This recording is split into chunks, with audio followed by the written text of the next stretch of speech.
Hi there, welcome to Charter Local Edition Northwest. I'm Dana Cowley, and today we're in Roseburg. We're chatting with our guest, Gardner Chappell. He's the director of the Douglas County Museum. Thank you so much for joining us. Glad to be here. Tell us a little bit about the museum and what makes it unique. Well, it's truly unique because most museums they're a type.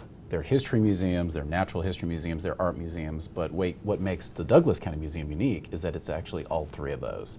Because its focus is not on a subject area, but what it means to be alive in the land of Umpqua in Douglas County.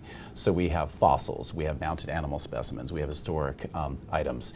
We even have art that interprets what life in the land of Umpqua means to people. So we are truly unique in that way.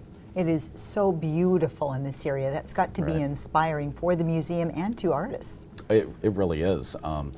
I certainly am inspired every day I wake up in the land of Umpqua and Douglas County, and there is a real enthusiasm for folks to want to learn about what makes this area unique and what part of it they actually share with others. And you've prepared a great deal of history to make this more visually interesting. Let's go ahead and talk to us about what the railroad has meant to this area, past, present, and future. Yeah, the really cool thing a lot of people have learned about is what's called the ONC, the Oregon and California Railroad.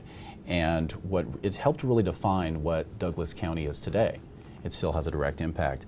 It was started up in the 1860s, and it was meant for a way to get, basically colonizing this area, to get settlers to come down here, and it was helping that process. They were working to get people to be able to connect with these rural areas and move out to become particularly ranchers and farmers. And so they were spreading them out across the land. And for many years, Roseburg was the southern end of that line. I didn't know that. Yeah, it was a real railroad town. Things do change over time, but we didn't have I-5 back in the 19th century, so it was pretty critical for people to get here and get out and to ship their goods off to markets. It was really critical that the ONC railroad line was here.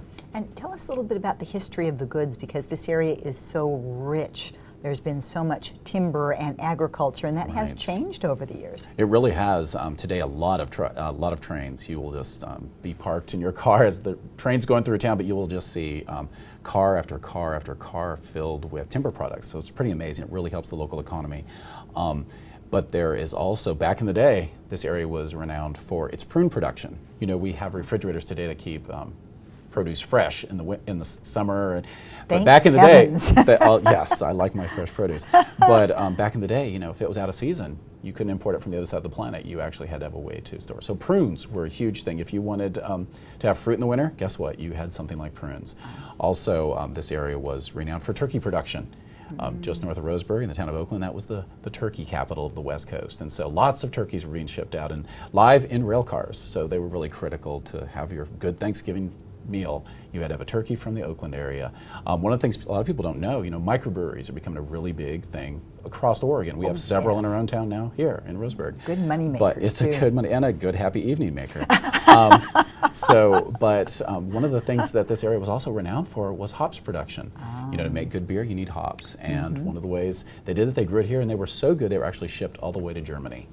So it is really an agriculture, a forestry community, and it continues to be that way today. Wineries are one of the big booming industries in our area today. Over 20 wineries in the land of Umpqua now. Well, and you mentioned something that I thought was so interesting is most areas, based on their climate and their topography, grow certain varieties of wine, but here you can grow lots of them.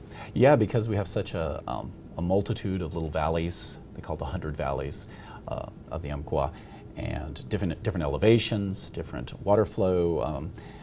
It's amazing that a very wide variety of different grapes can grow here, so a wide variety of different wines are produced in the area. So it's becoming quite the destination for wine tourism, let's call it. And when you come to taste the wine, you'll have to stop in and see the museum. You should definitely see the museum because it really helps clue you in as to what makes this area truly unique. Well, thank you. I appreciate you joining Thank you. And preparing these things for us to learn more about this area. Thank you for watching. I'm Dana Cowley, and you're watching Charter Local Edition Northwest in Roseburg.